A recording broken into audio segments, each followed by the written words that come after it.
Shalom saudara-saudara semua. Shalom shalom semuanya. Puji Tuhan kita masih bisa belajar sekolah sahabat bersama Impromptu. Dan kita memasuki pelajaran ke-11 dengan judul Hidup di Negeri Ini. Kita akan belajar suatu peristiwa atau serangkaian peristiwa ya, pengalaman bangsa Israel ketika sudah hidup di tanah Kanaan. Ya, tidaklah mulus ya, walaupun mereka satu ras, satu suku gitu ya, tapi latar belakang berbeda, setiap orang berbeda, dan ada konflik kadang-kadang ya dalam hidup bersama, tinggal bersama di tanah yang baru. Dan kita akan belajar apa yang terjadi, konflik apa yang mereka hadapi, dan penyelesaiannya seperti apa, dan pelajaran apa yang bisa kita ambil ya dalam konflik tersebut. Nah, seperti biasa sebelum kita mulai, saya minta Mas Hansen pimpin dalam doa. Ya, mari kita berdoa. Bapa di surga, terima kasih. Engkau begitu baik. Engkau memberikan kepada kami kehidupan, kesehatan, waktu untuk belajar. Berikanlah kami semangat, keseriusan ya Bapak. Mohon berikanlah hikmat, pengertian, agar kami bisa mengerti pelajaran ini, ajaran-ajaran yang benar, aplikasi-aplikasi yang baik, dan kami terapkan dalam kehidupan kami. Untuklah kami yang berbicara, agar berbicara sesuai dengan kehendak-Mu saja, dan biarlah kami memberikan berkat kepada semua penonton yang belajar bersama kami. Kami mohon ampun segala dosa dan kesalahan kami. Kami berdoa dalam nama Tuhan Yesus yang telah menebus kami dari dosa. Amin. Amin. Oke, monggo. Ya, seperti yang Billy bilang tadi ya, ini sudah di periode pasca penaklukan ya. Jadi tanah Kanaan sudah ditaklukkan. Sekarang sudah waktunya mereka tinggal di tanah Kanaan, tinggal di tanah perjanjian ya. Ya, tadi Bill bilang satu suku. Nah, mereka bukan satu suku, Bill. Satu bangsa. Satu bangsa, sorry. Ya, tapi beda-beda suku. Ya, kita awali membaca Yosua 22 ayat 1 sampai 3.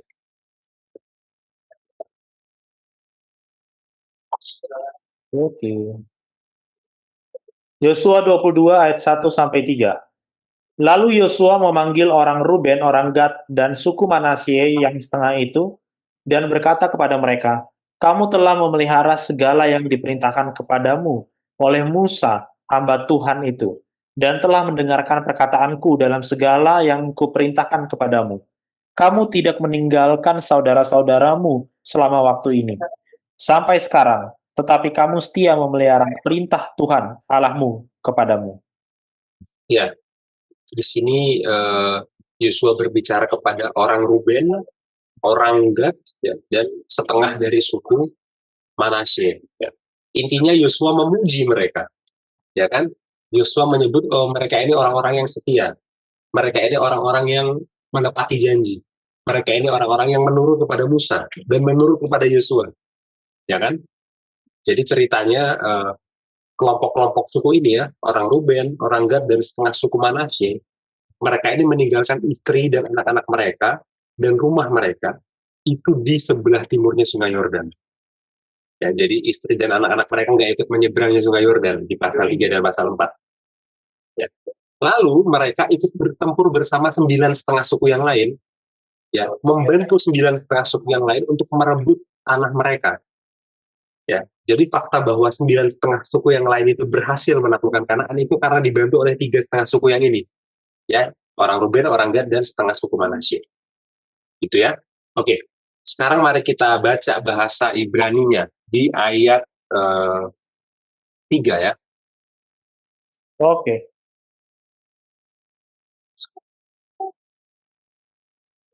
Ayat 3. Oke. Lo azabtem, kalian tidak meninggalkan et acheichem, ya, saudara-saudara kalian, maksudnya adalah 9,5 suku yang lain, itu nggak ditinggalkan oleh 2,5 suku yang ini ya. Ze yamim rabim, ya, hari-hari yang banyak ini, kalian tidak meninggalkan saudara-saudara kalian selama hari-hari yang banyak ini. At hayom haze, sampai kepada hari ini. Ushmartem, dan kalian memelihara, menjaga etnish meret mitzvah Adonai.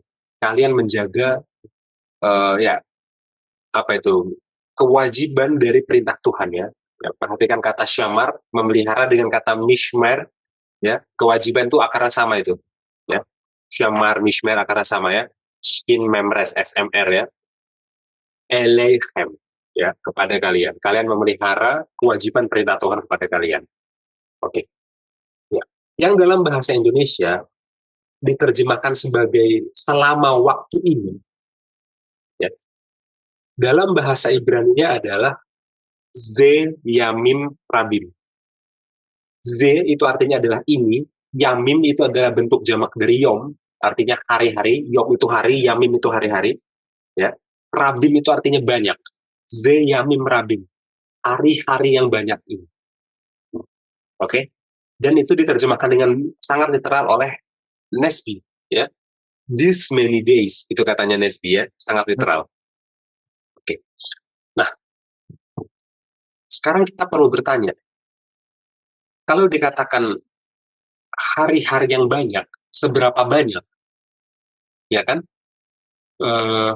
Mungkin 30 hari bagi standar tertentu itu adalah hari yang cukup banyak.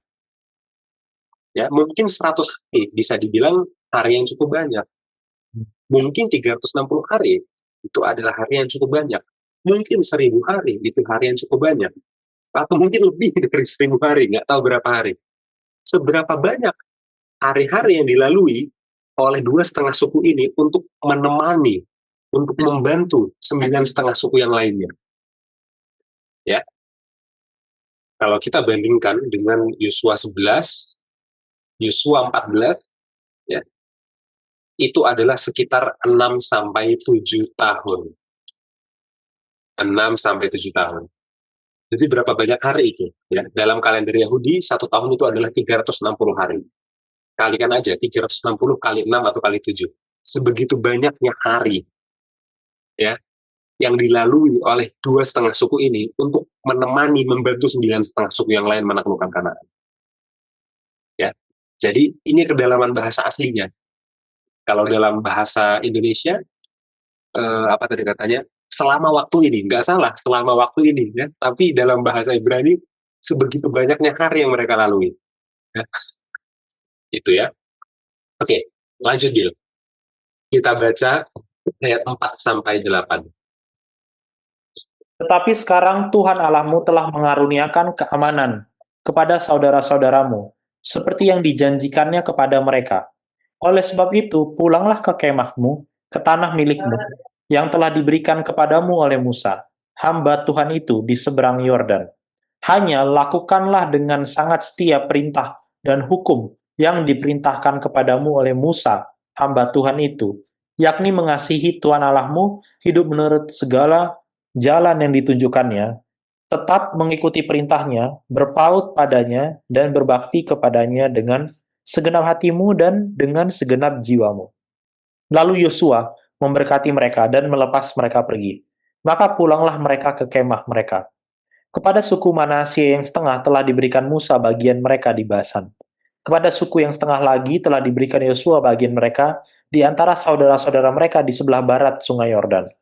Lagipun ketika Yosua melepas mereka pergi ke kemah mereka setelah memberkati mereka, maka ia berkata kepada mereka demikian, pulanglah ke kemahmu dengan kekayaan yang banyak dan dengan sangat banyak ternak, dengan perak, emas, tembaga, besi, dan dengan pakaian yang sangat banyak. Bagilah dengan saudara-saudaramu jarahan yang dari musuhmu itu. Oke, ya. Akhirnya Yosua menyuruh 2,5 suku ini untuk kembali ke rumah mereka, kembali ke istri mereka, kembali ke anak-anak mereka di timur Sungai Yordan. Kenapa? Karena tugas mereka sudah selesai untuk membantu 9,5 suku yang lain. Gitu ya. Ya. Dan dari sini ya, kita bisa dapat pelajaran bahwa persatuan, kerukunan itu penting bagi umat Allah. Ya. Jadi antar suku itu harus bersatu sebagai satu umat, sebagai satu bangsa Israel. Gitu ya. Tapi kesetiaan sejati itu datangnya bukan karena sekedar kesetiaan antar suku itu sendiri. Ya kan? Karena kalau kesetiaannya itu didasarkan pada kesetiaan antar suku, nanti bisa jadi pamrih.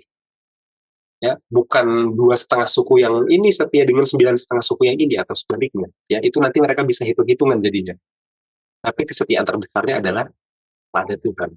karena setia pada Tuhan dan semua suku ini adalah milik Tuhan, maka semua suku ini harus setia satu sama lain ya. Dan itu yang dijelaskan oleh Yosua di ayat 5. Kesetiaan terbesarnya adalah pada Tuhan.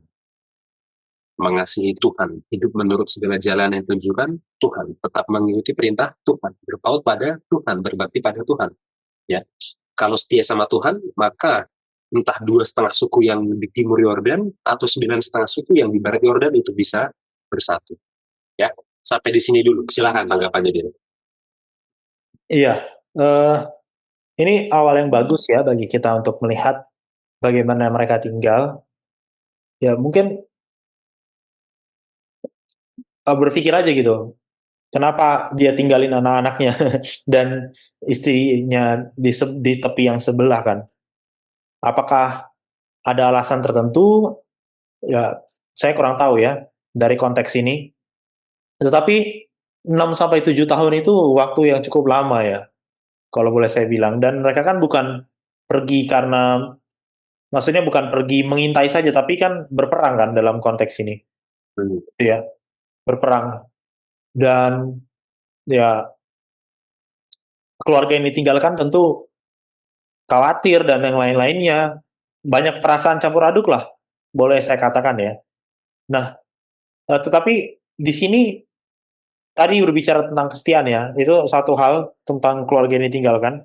Tapi berbicara tentang kesetiaan kepada Tuhan adalah dasar bagi suku 2,5 suku yang membantu 9,5 yang lainnya. Eh, Terlepas dari kita nggak tahu alasannya kenapa mereka meninggalkan keluarganya, tapi faktanya mereka meninggalkan keluarganya dan ikut berperang, itu artinya mereka setia pada Tuhan. Itu maksudnya. Jadi kayak, mungkin mereka punya preferensi sendiri, atau punya pertimbangan sendiri, tapi tetap saja karena perintah Tuhan dari awal itu adalah menaklukkan Kanaan, mereka harus tetap setia mengikuti perintah itu. Gitu kan. Sehingga benar tadi kata Mas Hansen, kesetiaan terbesar itu ada pada Tuhan. Dan coba kita bayangkan kalau misalnya oleh karena preferensi mereka atau karena alasan lain mereka nggak mau ikut, kira-kira seperti apa itu suku itu, 2,5 suku ini gitu kan? Karena kan perintah menaklukkannya untuk seluruh bangsa Israel gitu. Artinya bukan hanya mereka mencederai solidaritas, tapi mereka sama aja nggak menurut dengan Tuhan gitu kan, dalam konteks ini. Jadi di awal kita mendapati bahwa kerukunan itu kuncinya adalah menurut pada Tuhan sebenarnya. Yeah. Kerukunan mereka itu menurut pada Tuhan. Nggak ada yang kayak, wah gue udah capek-capek ini berperang, lu cuma nunggu doang di sana, enakan lu gitu. Nah, nggak ada yang bisa ngomong gitu karena semuanya ikut berperang. Tapi kenapa mereka semua ikut berperang atau semuanya berpartisipasi dalam penaklukan? Karena mereka menurut pada Tuhan, gitu kan. Jadi penurutan pada Tuhan itu kunci terhadap apa meminimalisir atau bahkan meniadakan konflik, gitu ya, di tengah suku yang berbeda-beda ini. Mungkin itu sedikit Mas Hasan. Ya, oke, terima kasih Bil. Untuk latar belakang, kenapa 2,5 suku ini meninggalkan istri dan anak mereka di timur Yordan, itu bisa dibaca di bilangan 32. Ya, bilangan 32. Tapi mungkin kita nggak sempat menjelaskan sekarang ya, karena masalah durasi. Oke. Apa ada kutipan dari Nyonya White yang mau ditampilkan, Bil? Sampai sini belum? Belum ada, oke. Kalau gitu, sebelum kita lanjutkan ke ayat-ayat selanjutnya ya, saya mau menampilkan satu literatur dari David Jobling. Tolong ditampilkan, Bil. Ya, jadi ini adalah satu buku, judulnya adalah The Sense of Biblical Narrative ya, ditulis oleh David Jobling. Jadi David Jobling ini adalah seorang profesor perjanjian lama dari Kanada, ya. Dan dia ini adalah seorang Protestan dengan aliran pemikiran agak liberal memang dia ini ya.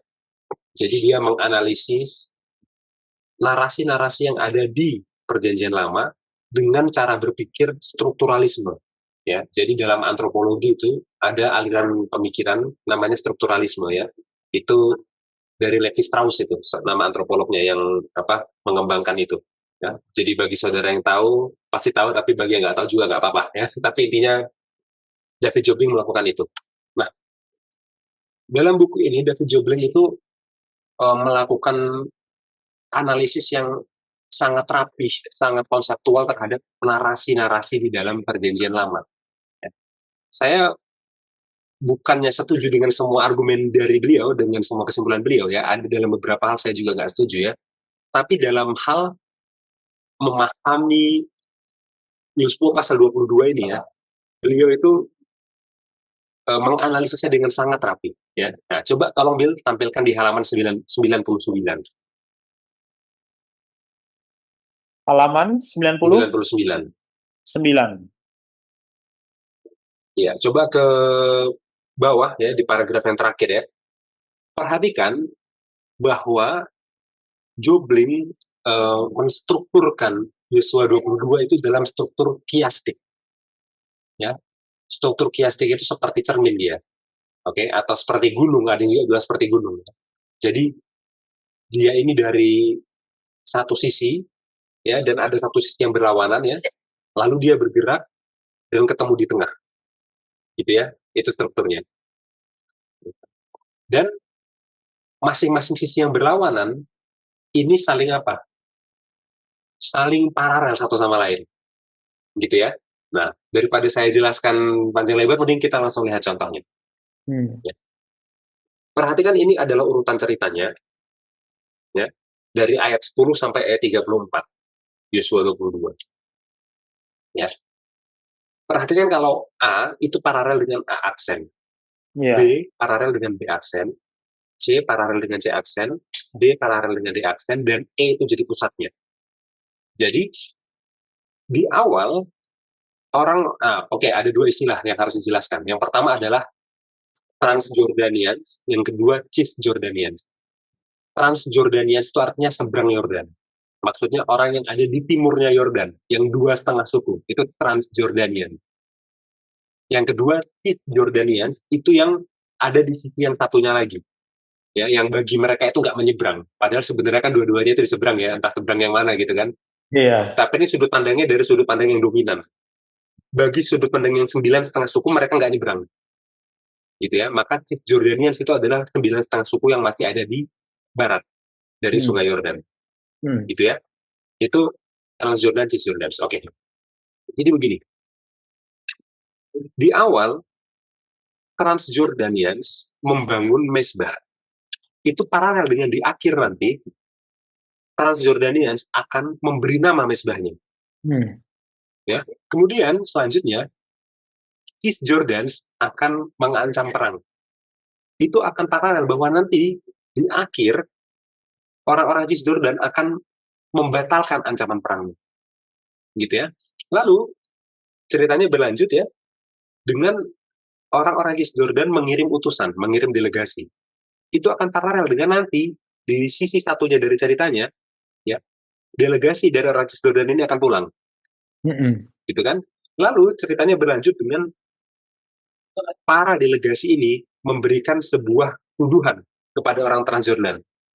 Nanti di sisi cerita yang satunya, ya, para delegasi ini akhirnya akan menerima jawaban dari orang Transjordan.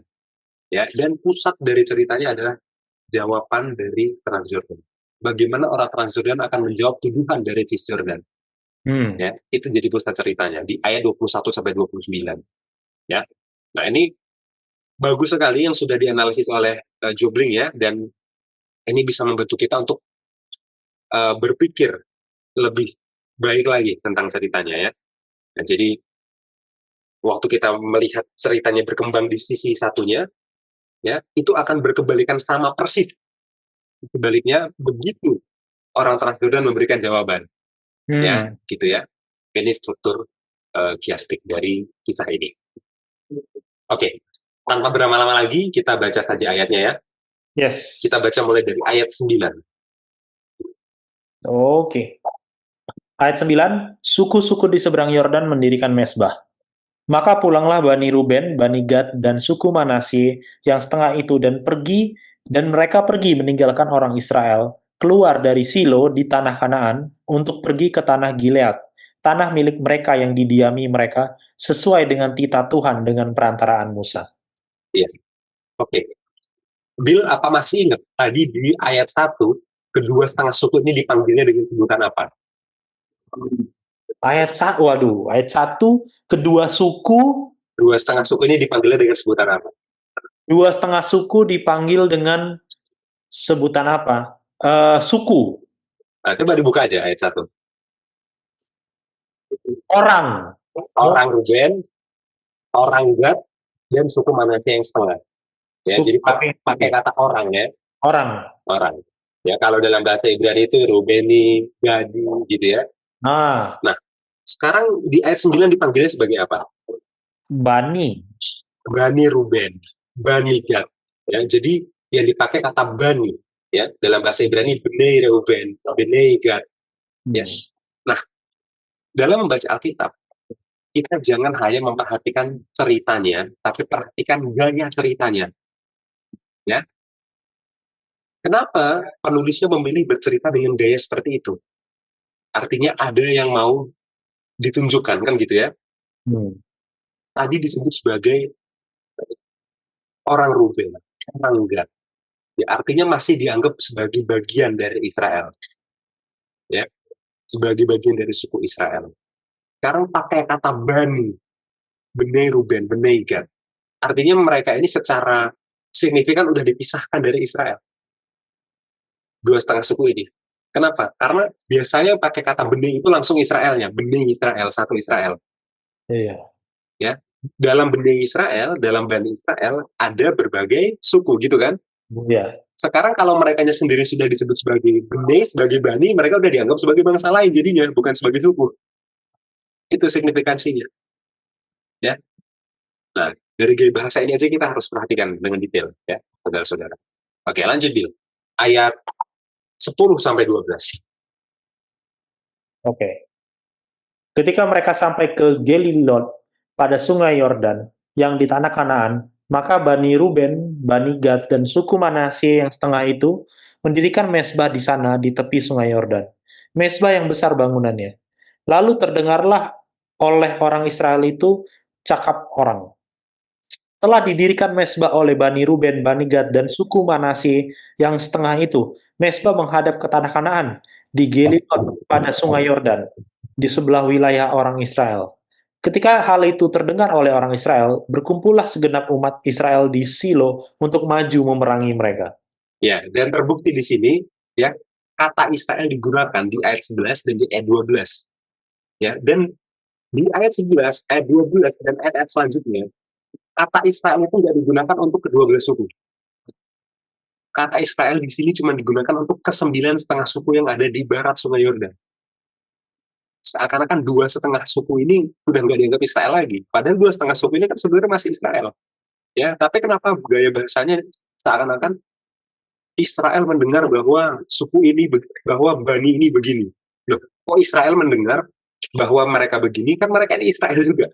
Yeah. Ya, perhatikan gaya bahasanya ya. Ya, dan memang ini akan menjadi pertanyaan kita ya. Apakah kedua setengah suku ini mereka ini masih setia? Apakah kedua setengah suku ini sebenarnya masih bisa dianggap sebagai orang Israel? Ya kan? Dan kita hanya bisa dapat jawabannya dengan membaca ayat-ayat selanjutnya. Nah, dan ketegangannya ini sebenarnya muncul karena apa sih? Karena di ayat 10. Karena dua setengah suku yang di timur Sungai Yordan mendirikan mezbah yang membuat para pembaca seperti kita ini cukup pusing ya. Penulis nggak menjelaskan alasan mereka membuat mezbah untuk apa. Ya, tidak menjelaskan fungsinya mereka membuat mezbah untuk apa. Nggak dijelaskan juga aktivitas mereka di sekitar mezbah itu ngapain aja, nggak dijelaskan. Ya, jadi seakan-akan ya bisa jadi mereka membuat mezbah untuk hal positif, bisa jadi untuk negatif. Nggak terlalu tahu juga, nggak ditulis juga. Yang penting mereka membuat mezbah, dan begitu mereka membuat mezbah, sembilan setengah suku yang lain yang disebut Israel itu, ya mereka curiga, ya gitu ya. Israel curiga ke dua setengah suku. Yang mana sebenarnya harusnya Israel juga, tapi sekarang mereka sedang tidak disebut Israel dari gaya ceritanya. Ya. Nah, coba kita lebih fokus lagi di ayat 10. Kira-kira di mana Bil itu dibangun mesbahnya di ayat 10? Ketika mereka sampai Gelilot pada sungai Yordan yang di tanah, maka ya setelah itu mendirikan mesbah di sana di tepi sungai Yordan. Di tepi Sungai Yordan, oke, itu keterangan di bagian B-nya. Di awal dikatakan di mana? Di bagian A? Di Gelilot, Gelilot. Lengkapnya gimana? yang di tanah Kanaan, Sungai Oke. Yordan. Gelilot di tepi Sungai Yordan, betul, di tanah Kanaan. Oke. Jadi mereka bangun mesbahnya masih di tanah Kanaan. Artinya mereka bangun mesbahnya masih di yang sebelah barat. Oke. Sedangkan dua setengah suku ini tinggalnya di mana? Di sebelah timur. Jadi mereka membuat mesbah di sebelah barat, mereka tinggal di sebelah timur. Ya. Yang mana mesbahnya ini harus kelihatan dari sebelah timur. Tapi dibangunnya di seberangnya, di sebelah barat. Ya. Dan ini akan semakin signifikan kalau kita baca dalam bahasa aslinya. Coba kita baca bahasa aslinya. Oke. 10. Ya. Bayavu'u el Gelilot, ya. Maka tibalah mereka ya ke Gelilot, Ayarden, ya, di Sungai Yordan, Asher Be'eretz Kenaan, yang ada di tanah Kanaan. Ubayyihu, lalu mereka membangun Bnei Ruben, ya, Bani Ruben membangun, Bnei Gad dan Bani Gad membangun Bahatsi Shevet Manasye, dan setengah dari suku Manasye Syam. Mereka membangun Syam di sana, Syam itu di sana, ya. Misbeah membangun mesbah al Hayarden di tepi Sungai Yordan, ya. Misbeah Gadol Lemar'e, mesbah yang besar penampilannya. Oke, ya. Jadi yang diterjemahkan dalam bahasa Indonesia sebagai misbah yang besar bangunannya, dalam bahasa Ibrani adalah Misbeah Gadol Lemar'e. Ya, misbeah itu mesbah, gadol itu besar, mar'e itu penampilan. Ya, mesbah yang besar penampilannya.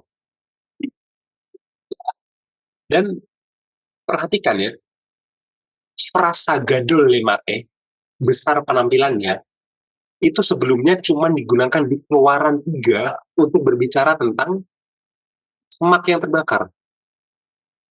Ya, jadi semak yang terbakar di Keluaran 3 itu gadol lemar'e, besar penampilannya. Artinya apa? Dia ini sesuatu yang besar penampilannya. Kalau orang lewat itu, orang nggak mungkin nggak notice.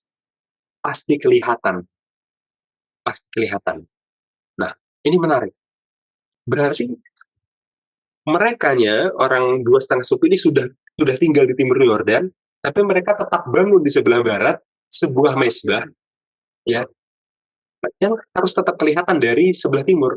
Kenapa bisa tetap kelihatan? Karena ini besar. Jadi meskipun ini di barat Yordan, ya mesbahnya ini besar, jadi sampai timur pun kelihatan, gitu ya. Ya, dan seakan-akan ya mereka di sini mau mencoba membuat semacam bait suci tandingan, ya kan? Karena bait suci yang sebenarnya kan harusnya dibangun di sebelah barat Yordan, kan? Ya kan, itulah yang nanti jadi kota Yerusalem, di sebelah barat Yordan. Nah, ini bait suci yang benerannya aja belum dibangun, mereka sudah membuat sebuah mesbah besar, ya, di tepi Sungai Yordan, yang nggak mungkin orang nggak notice, ya, dan sampai kelihatan ke seberangnya Sungai Yordan, ke sebelah timurnya tempat mereka bermukim. Ya. Nah, coba kita bandingkan dengan Septuaginta. Ya, ini menarik juga.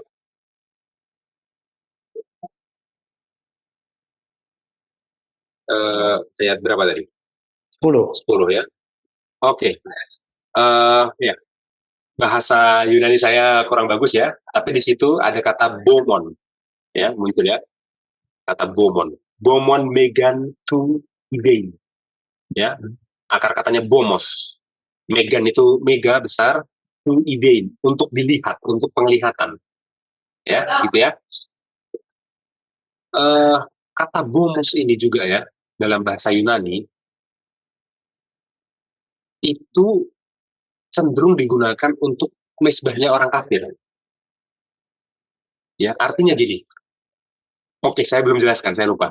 Bagi yang belum tahu, Septuaginta itu adalah terjemahan Alkitab dari bahasa Ibrani, dari bahasa aslinya Ibrani ke bahasa Yunani. Ya, dan ini terjemahan yang kuno, sudah ada sekitar kira-kira 300 tahun sebelum Yesus. Nah, kata misbeah dalam bahasa Ibrani diterjemahkan menjadi bomos dalam bahasa Yunani. Dan dalam Septuaginta dalam Alkitab Perjanjian Lama terjemahan Yunani, bomos itu selalu digunakan untuk mesbahnya penyembahan berhala. Jadi seakan-akan si penerjemah Septuaginta di sini menginterpretasikannya secara negatif. Ya, misbeah itu kan netral, bisa positif, bisa negatif.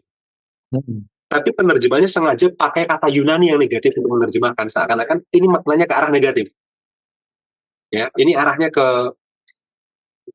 mesbah penyembahan berhala, seakan-akan begitu. Ya, dan kerancuannya nggak berhenti sampai di situ. Ini akan semakin rancu lagi, ya, kalau kita bandingkan dengan Yosua 3, Yosua 4. Ya. Masih ingat ya, saudara-saudara semua ya, dalam Yosua 3, Yosua 4, waktu itu bangsa Israel menyeberang sungai Yordan. Ingat ya ceritanya? Setelah mereka menyeberang sungai Yordan, mereka membangun tugu peringatan. Ingat ya, mereka membangun tugu peringatan.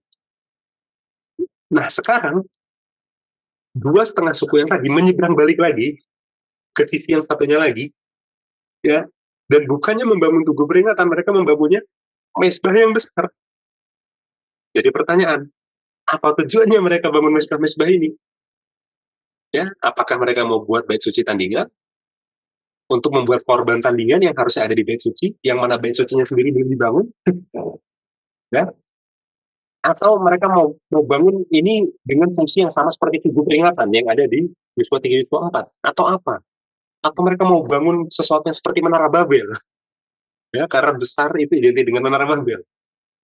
Atau apa? Ini sebenarnya apa tujuan mereka? Ya, 9,5 suku yang ibarat curiga, gitu ya. Dan kita sebagai pembaca juga bertanya-tanya ya, karena gini, kita harus ingat, tadi di ayat 1-8, Yosua sendiri memuji 2,5 suku ini sebagai setia. Jangan lupa itu loh. Di awal Yosua sendiri memuji mereka setia. Mungkinkah orang yang dipuji setia sekarang tiba-tiba berbuat hal jahat ini? Mungkinkah orang yang awalnya setia begitu nyebrang dan sebentar saja mereka sudah berubah? Sebegitu cepatnya kah mereka berubah? Begitu nyebrang langsung berubah perilakunya. Padahal tadi masih dipuji oleh Yosua sebelum nyebrang. Ya, sampai di sini. Silahkan, Bil, tanggapan, Bil.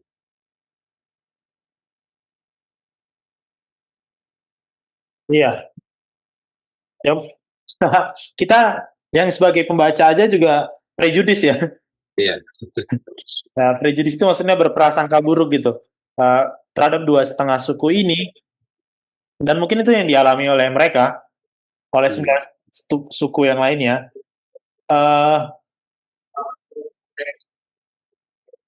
Apa ya? Kalau saya pendekatannya lebih kepada apakah mereka sakit hati, mungkin ada. Ya, ini sekali lagi nih imajinasi ya. Imajinasi Alkitabiah. Apakah mereka sakit hati? Mungkin ada. Karena ada elemen tandingan itu, kelihatan besar, dilihat gitu kan. Dan mereka bangunnya di sebelahnya lagi gitu. Kayak di seberangnya. Kenapa nggak bangunnya di tempat mereka aja gitu kan?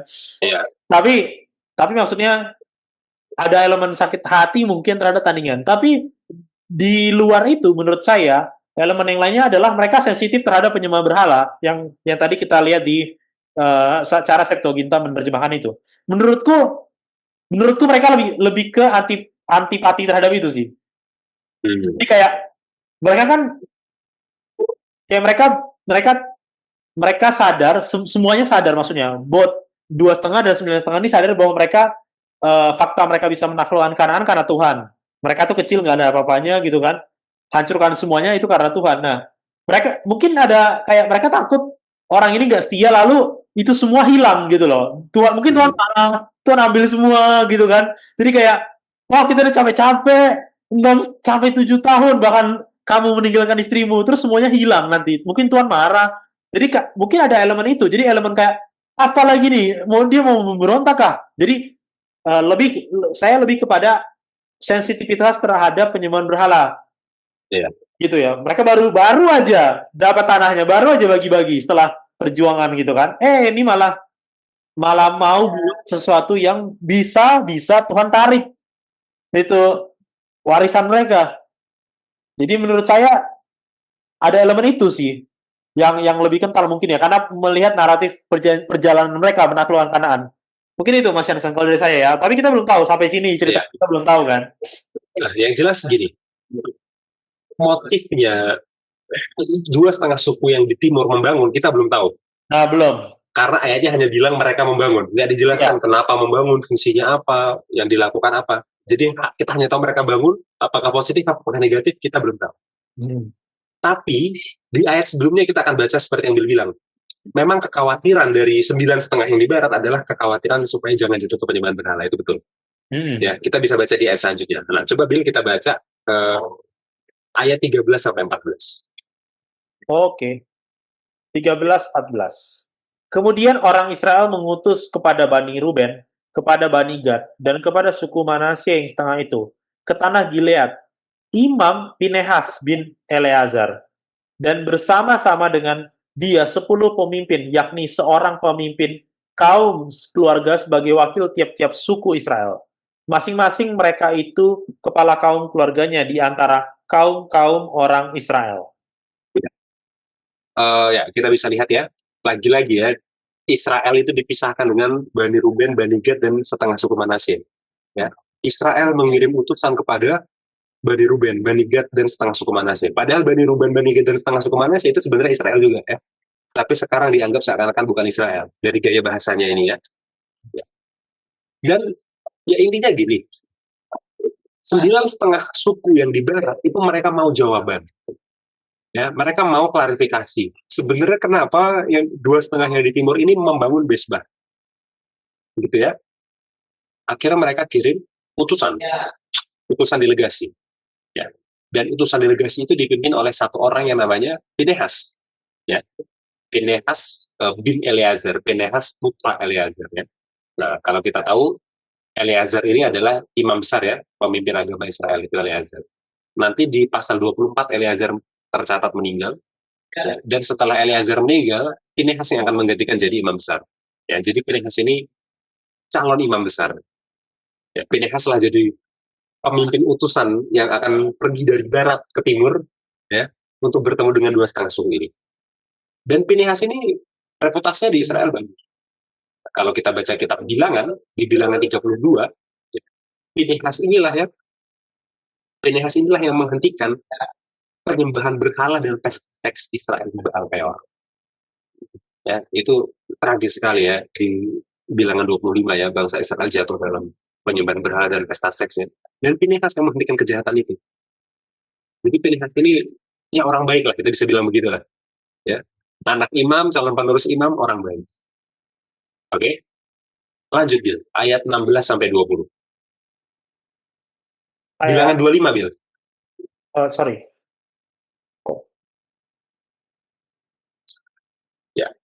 Ya, baca ayat 16 sampai 20. Oke. Beginilah kata segenap Tuhan, segenap umat Tuhan. Apa macam perbuatanmu yang tidak setia terhadap orang Israel, terhadap Allah Israel, dengan sekarang berbalik daripada Tuhan untuk mendirikan mesbah bagimu. Dengan demikian memberontak terhadap Tuhan pada hari ini, belum cukupkah bagi kita noda yang di Peor itu, yang daripadanya kita belum mentahirkan diri sampai hari ini, dan yang menyebabkan umat Tuhan kena tulah, sehingga kamu berbalik pula sekarang untuk membelakangi Tuhan? Jika kamu hari ini memberontak terhadap Tuhan, maka besok ia akan murka kepada segenap umat Israel. Akan tetapi, jika sekiranya tanah milikmu itu najis, marilah menyeberang ke tanah milik Tuhan, tempat kedudukan kemah suci Tuhan, dan menetaplah di tengah-tengah kami. Tetapi janganlah memberontak terhadap Tuhan dan janganlah memberontak terhadap kami, dengan mendirikan mesbah bagimu sendiri, selain dari mesbah Tuhan Allah kita. Ketika Akan bin Zerah berubah setia dengan mengambil barang-barang yang dikhususkan, bukankah segenap umat Israel kena murka? Bukan orang itu saja yang mati karena dosanya. Ya, di ayat 16 ya, diawali langsung dengan kalimat beginilah kata segenap umat Tuhan. Maksudnya apa? Inilah pesan dari 9,5 suku yang di sana, dari umat Tuhan yang di sana, kan gitu ya. Apa macam perbuatanmu yang tidak setia ini kepada Allah Israel? Ya, jadi 9,5 suku yang di barat menuduh 2,5-nya suku ini tidak setia. Nah, Kata tidak setia ini yang perlu kita pahami ya. Dalam bahasa Ibrani itu ma'al. Ma'al. Dan ini adalah kata yang sama yang digambarkan untuk menyebutkan dosa Achan di Yosua 7. Masih ingat ya kita Achan ya? Ya, waktu itu Achan mengambil barang-barang yang harusnya dimusnahkan gitu kan. Nah, ketidaksetiaan Achan itu disebut sebagai ma'al. Nah, sekarang 9,5 suku yang di barat menuduh 2,5 suku yang di timur sebagai ma'al, seperti dosanya Achan. Ya. Jadi benar yang bilang, ya, ketakutan dari 9,5 suku yang di barat adalah ketakutan bahwa 2,5 suku yang di timur akan melakukan pelanggaran seperti pelanggaran di masa lalu. Seperti pelanggaran Achan beberapa tahun yang lalu, ya, dan seperti pelanggaran di Baal Peor, itu disebutkan langsung kan, di ayatnya ya, di ayat 17 ya tadi kalau nggak salah ya, coba bilang. Peor. Iya, di ayat 17 kan, belum cukupkah bagi kita nodain di PR itu ya?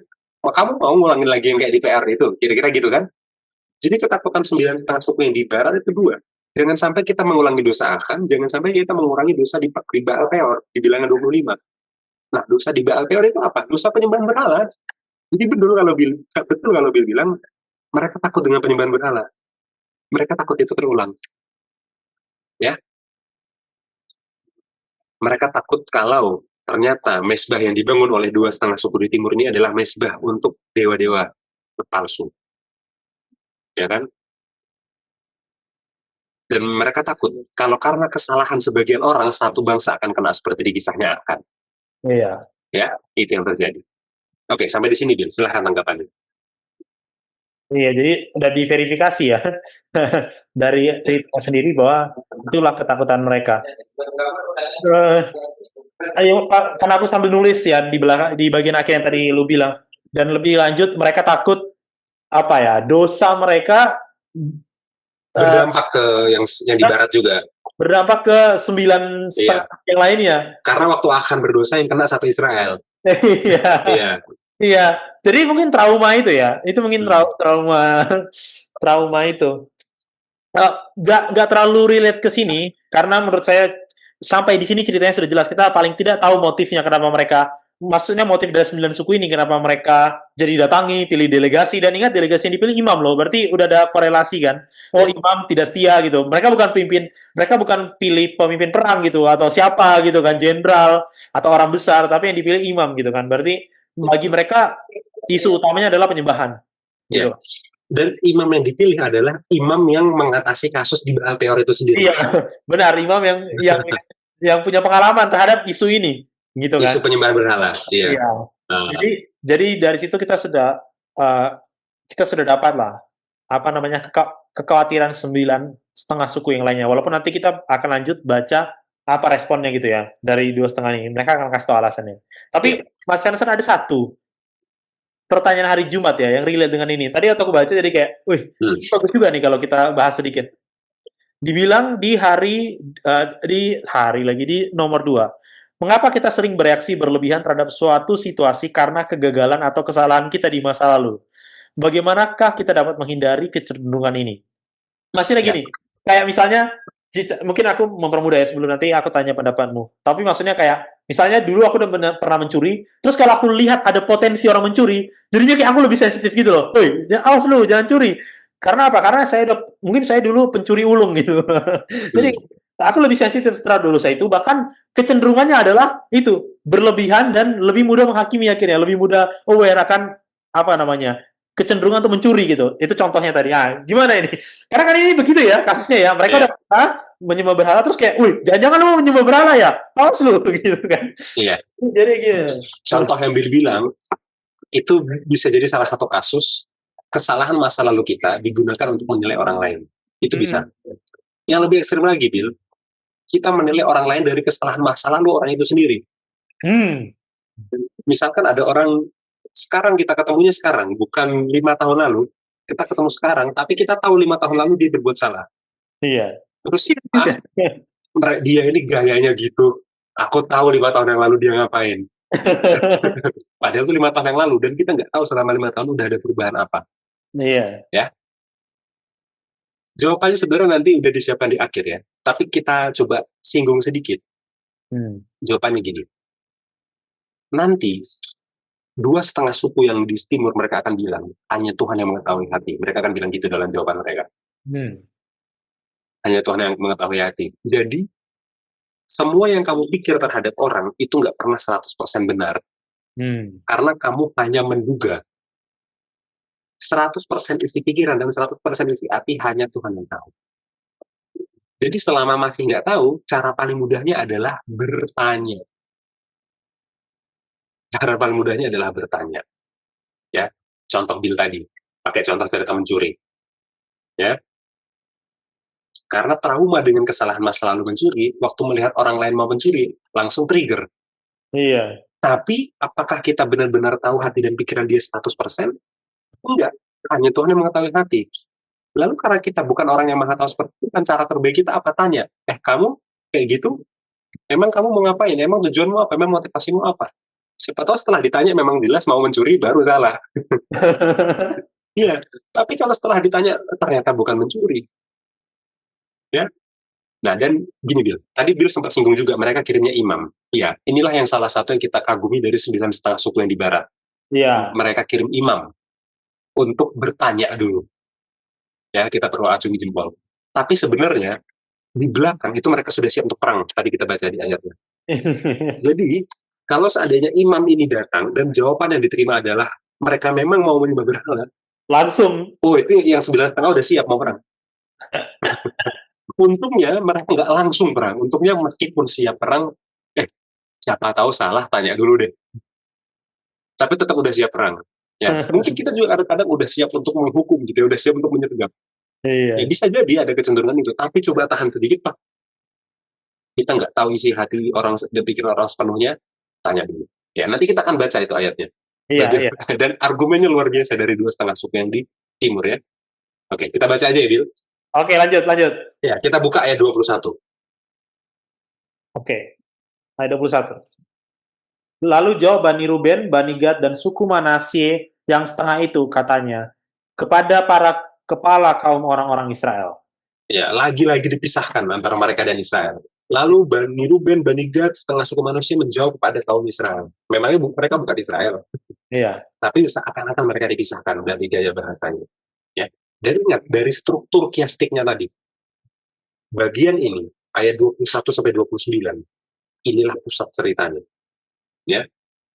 Jadi, daging dari keseluruhan cerita ini ada di ayat 21 sampai 29. Ya. Jadi kita harus benar-benar fokus di ini pusatnya ya. Dan dari sini situasinya baru berbalik nanti. Oke, kita lanjutin ayat 22 sampai 23. Oke. Allah segala Allah, Tuhan Allah segala Allah. Tuhan, dialah yang mengetahui, dan patutlah orang Israel mengetahuinya juga. Jika sekiranya hal ini terjadi dengan maksud memberontak atau dengan maksud berubah setia terhadap Tuhan, biarlah jangan Tuhan selamatkan kami pada hari ini. Jika sekiranya kami mendirikan mezbah untuk berbalik daripada Tuhan, untuk mempersembahkan korban bakaran dan korban sajian di atasnya, serta korban keselamatan di atasnya, biarlah Tuhan sendiri yang menuntut balas terhadap kami. Ya, oke. Kita buka bahasa Ibrani-nya, Bil. Oke. Ayat 22 ya. Nah, ini bahasa Ibrani-nya. Ya. El Elohim Adonai. El Elohim Adonai. Ya. Jadi dalam bahasa Indonesia, Allah segala Allah, Tuhan. Bahasa Ibrani-nya El Elohim Adonai. Ya. Jadi apa? Pengulangan nama, ya.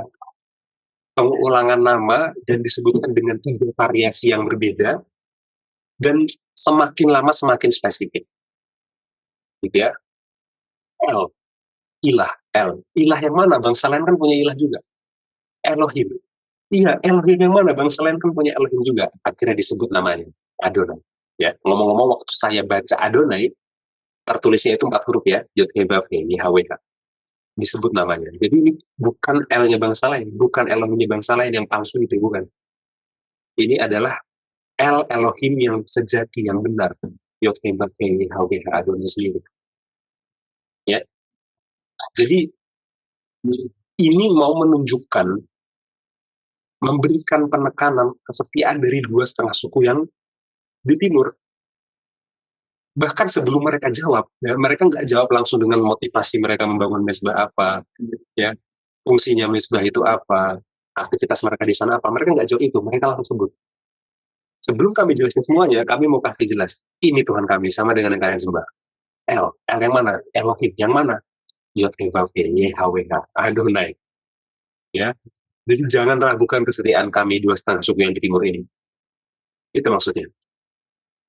Ya. Dan ini semakin menarik kalau kita baca pelanjutnya dalam bahasa Ibrani ya. Yodea, dialah yang mengetahui.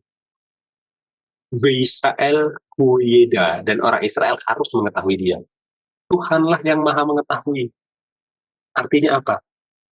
Mereka mau ngomong gini, kalau memang kami ini punya motivasi untuk menyembah berhala, kalau memang kami ini memfungsikan mezbah ini untuk menyembah berhala, dan melakukan kegiatan penyembahan berhala, Yodea, Tuhan yang kita sama-sama sembah itu dia tahu hati kami. Jadi maksudnya apa? Kami ini nggak bohong. Kami ini nggak mau menyembah berhala, kami menyembah Tuhan yang sama. Dan Tuhan tahu hati kami. Kalau kami nggak mau menyembah berhala, ya itu jawabannya dari dua setengah suku yang di timur ya. Kita lanjutkan ya. Imba meret, jika kami memberontak, imbe ma'al, dan jika kami ma'al, badonai, dan jika kami ma'al kepada Tuhan, ya, perhatikan, bahasa atau kata yang digunakan untuk tuduhan, ya, tadi kan waktu delegasi ini datang, mereka menuduhnya menggunakan kata ma'al kan, kalian ma'al seperti akan gitu kan. Sekarang waktu mereka melakukan jawabannya pakai kata yang sama. Kalau memang kami ma'al, seperti omonganmu itu maksudnya, kamu sendiri yang bilang kata itu tadi kan, ma'al, kamu menyamakan kami dengan akan, itu berat sekali loh, dituduh sama dengan akan loh, ya, itu berat sekali loh. Makanya itu kata yang nggak bisa dimisin, itu sangat tajam itu tuduhannya. Kalau memang kami ma'al, seperti yang kamu bilang, kata yang sama dipakai persis, ya. Al toshi'ainu hayom hazim. Jangan toshi'enu, jangan yasa anakku, jangan selamatkan kami, ayo pada hari ini. Kalau memang kami ma'al, seperti yang kalian tuduhkan, seperti yang dilakukan akan, jangan selamatkan kami. Maksudnya apa? Dua setengah suku yang timur bahkan bilang, biarlah Tuhan yang membalas kalau kami memang bersalah. Karena Tuhan yang maha mengetahui hati. Ingat Akan, kisahnya gimana? Akan, dosanya ketutup-tutupan kan? Dosanya berusaha ditutup-tutupi kan? Tapi nyatanya tetap akhirnya dibalaskan karena Tuhan tahu hati Akan. Argumennya dua setengah suku di timur gitu. Kalau memang kami salah, pasti nanti akan ada hukumannya. Kalian gak perlu takut, nanti akan terbukti sendiri. Tuhan yang tahu hati kami, Tuhan yang akan membalas. Ya, itu maksudnya. Dan ini argumen yang luar biasa. Argumen yang luar biasa. Sebelum mereka menjelaskan apa maksudnya membangun mezbah, apa fungsinya, mereka mulai dari situ dulu. Kami menyembah Tuhan yang sama, Tuhan tahu hati kami, seperti itu Tuhan tahu hati akan meskipun disembunyikan. Jadi kami nggak akan bisa sembunyikan kesalahan kami, itu maksudnya. Dan seperti akan dulu dibalas, kalau memang kami salah, kami pasti dibalas. Ya, oke. Lanjut, Bill. Ayat 24-29. Oke. Tetapi sesungguhnya kami telah melakukannya karena cemas, sebab kami pikir di kemudian hari anak-anak kamu mungkin berkata kepada anak-anak kami, demikian, apakah sangkut pautmu dengan Tuhan Allah Israel? Bukankah Tuhan telah menentukan sungai Yordan sebagai batas antara kami dan kamu, hai orang Bani Ruben dan Bani Gad? Kamu tidak mempunyai bagian akan Tuhan. Demikianlah mungkin anak-anak kamu membuat anak-anak kami berhenti daripada takut akan Tuhan. Sebab itu kata kami, biarlah kita mendirikan mezbah itu bagi kita, bukanlah untuk korban bakaran dan bukanlah untuk korban sembelihan, tetapi supaya mezbah itu menjadi saksi antara kami dan kamu, dan antara keturunan kita kemudian, bahwa kami tetap beribadah kepada Tuhan di hadapannya dengan korban bakaran, korban sembelihan, dan korban keselamatan kami. Jadi, tidaklah mungkin anak-anak kamu di kemudian hari berkata kepada anak-anak kami, kamu tidak mempunyai bagian pada Tuhan. Lagi kata kami, apabila di kemudian hari dikatakan, demikian dikatakan mereka kepada kita dan kepada keturunan kita, maka kita akan berkata, tengoklah bangunan tiruan mezbah Tuhan itu yang telah dibuat oleh nenek moyang kami, bukan untuk korban bakaran dan bukan untuk korban sembelihan, tetapi mezbah itu menjadi saksi antara kami dan kamu. Jauhlah daripada kami untuk memberontak terhadap Tuhan dan untuk berbalik daripada Tuhan pada hari ini dengan mendirikan mezbah untuk korban bakaran, korban sajian atau korban sembelihan. Mezbah yang bukan mezbah Tuhan Allah kita yang ada di depan kemah sucinya. Iya, ini ya, baru di sini mereka jelaskan. Apa sih tujuannya membangun mezbah? 9,5 suku yang di barat takut kalau tujuan membangun mezbah ini adalah untuk memisahkan diri. Kalian membangun mezbah mau memisahkan diri dari kami ya? Ternyata 2,5 suku yang di timur membangun mezbah bukan karena takut, bukan karena mau memisahkan diri, karena mereka takut berpisah. Dikiranya mau memisahkan diri, ternyata takut berpisah. Ya, supaya nanti anak-anak kami dan anak-anakmu tetap tahu kalau kita ini sebenarnya satu bangsa meskipun terpisah oleh sungai.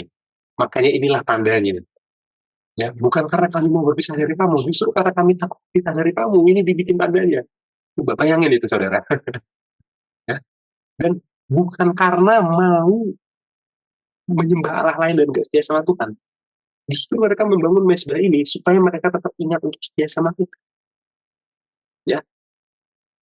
Dan mereka bilang, kami nggak akan mungkin menggantikan mezbah yang adalah kemah suci itu. Ayat terakhir kan. Ya kan? Jadi kami nggak akan mau bangun bait suci tandingan. Bait suci yang benerannya itu tetaplah akan ada di sebelah barat, di tempat yang nanti akan disebut Yerusalem. Tempat yang kami bangun ini nggak akan dipakai untuk aktivitas bait suci. Maksudnya apa? Mereka nggak akan bikin upacara apapun di situ. Ya. Jadi memang 9,5 suku yang di barat takut. Mereka mau bikin upacara tandingan di situ. Yom Kippur tandingan. Apa? Kenapa dibikin altar?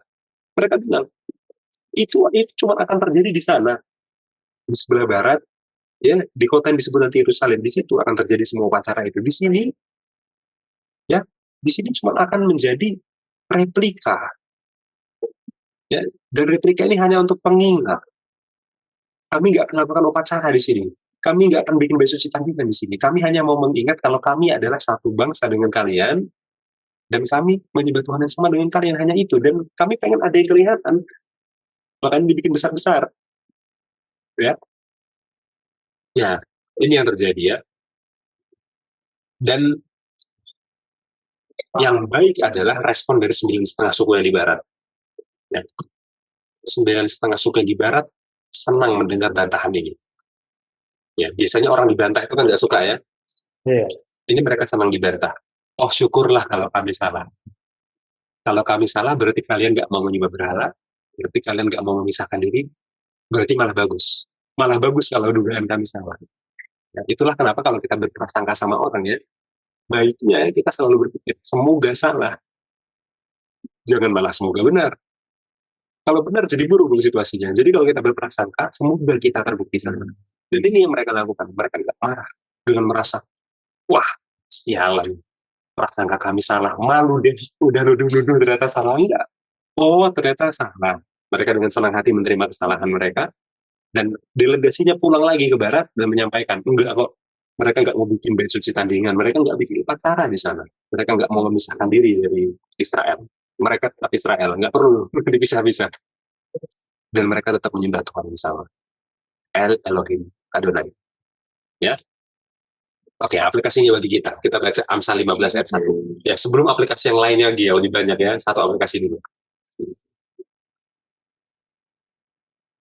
Amsal. Ya, dan ini ayat inti ya.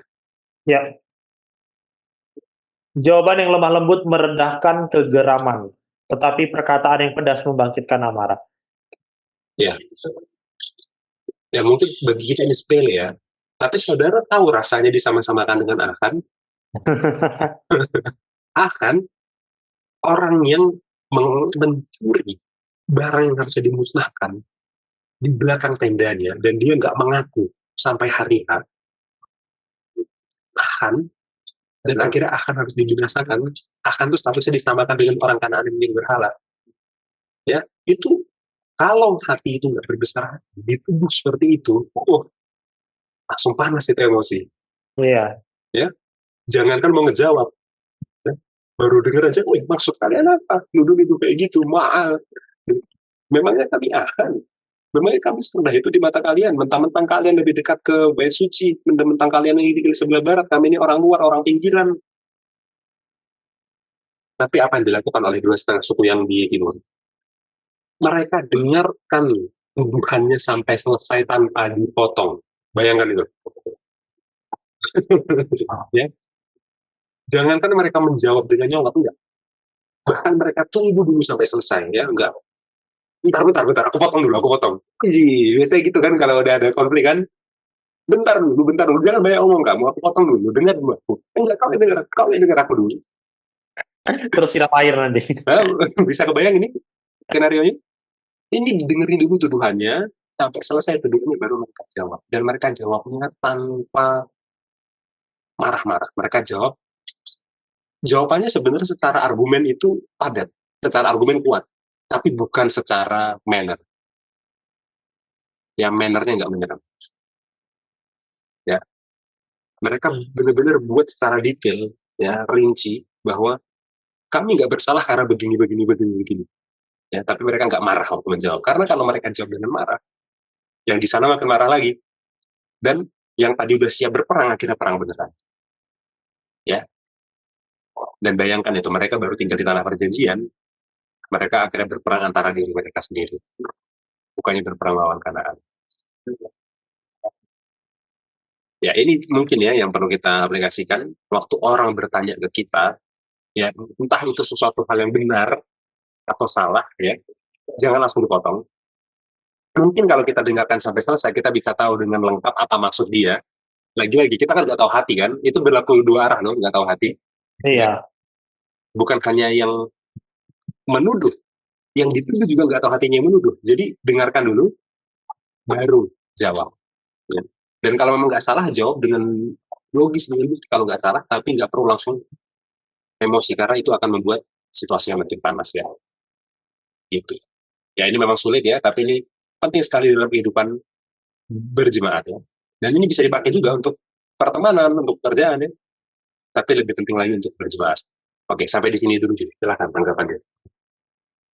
Iya. Mungkin aku mau kasih satu kutipan ya, Ya. untuk ini. Ya, ini dari Petra M. Prophet, halaman 518-519, komentarnya Nyonya White ya terhadap peristiwa ini, ya, dibilang betapa seringnya kesulitan serius muncul dari kesalahpahaman sederhana, bahkan di antara mereka yang didorong oleh motif yang paling mulia, dan tanpa penerapan kesopanan dan kesabaran, betapa serius dan bahkan fatal akibatnya. Ya, frasa yang didorong oleh motif yang mulia, sebenarnya dua-duanya kan motifnya mulia gitu ya. Tapi bisa jadi salah paham gitu. Bisa jadi salah paham. Kesepuluh suku itu ingat bagaimana dalam kasus Akan, Allah telah menegur kurangnya kewaspadaan untuk menemukan dosa-dosa yang ada di antara mereka. Kini mereka memutuskan untuk bertindak cepat dan sungguh-sungguh. Tetapi dalam upaya menghindari kesalahan pertama mereka, mereka telah mengambil langkah ekstrim yang berlawanan. Alih-alih melakukan penyelidikan yang sopan untuk mengetahui fakta-fakta dalam kasus tersebut, mereka telah menghadapi saudara-saudara mereka dengan kecaman dan kutukan. Seandainya orang-orang Gad dan Ruben membalas dengan semangat yang sama, pastilah hasilnya. Ya, itu ya. Jadi benar ya. Ya, sebenarnya sulit ya bagi 9,5 ini kalau tidak bersemangat dan tidak menuduh dengan keras, mereka juga takut itu terjadi, gitu kan? Dan bahkan mereka udah siap berperang gitu kan yang tadi Mas Yansen katakan. Nah, tapi kalau saya lihat 2,5 sukunya ini yang luar biasa ya. 2,5 sukunya ini yang luar biasa. Maksudnya dibandingkan dua posisi ini ya, walaupun dua-duanya ini sulit, harus kita akui, tetapi lebih sulit jadi 2,5-nya. Karena mereka bayangin lagi bagus-bagus gitu kan bangun dengan motif yang penuh apa murni gitu ya, motif yang murni. Tiba-tiba datang orang gitu kan bilang lu bangun apa gini dengan menuduh bahkan dosa Akan gitu kan. Jadi komentarnya tadi kalau dibalas, ya, kalau dibalas dengan tuduhan atau bahkan cacian, ya pasti berperang ya. Makanya tadi ayat intinya benar ya. Jawaban itu kan artinya membalas kan? Jawaban gitu. Jawaban yang lemah lembut meredakan kegeraman. Ya ini satu kutipan untuk melengkapi inilah apa namanya apa yang sudah kita bahas dan aplikasinya. Mungkin itu. Ya, oke. Terima kasih Bill ya. Nah, ini aplikasinya banyak ya. Iya banyak. Ada satu hal yang disampaikan oleh seorang pakar perjanjian lama, namanya adalah Hubert. Hubert ya. Dan Hubert ini menulis komentar kitab Yosua untuk seri NIV Application Commentary. Ya, Hubert ini adalah seorang Protestan ya, dan dia Protestan yang aliran pemikirannya moderat ya. Jadi dia bukan konservatif, bukan liberal, dia di tengah-tengah. Hubert mengaplikasikannya seperti ini. Hubert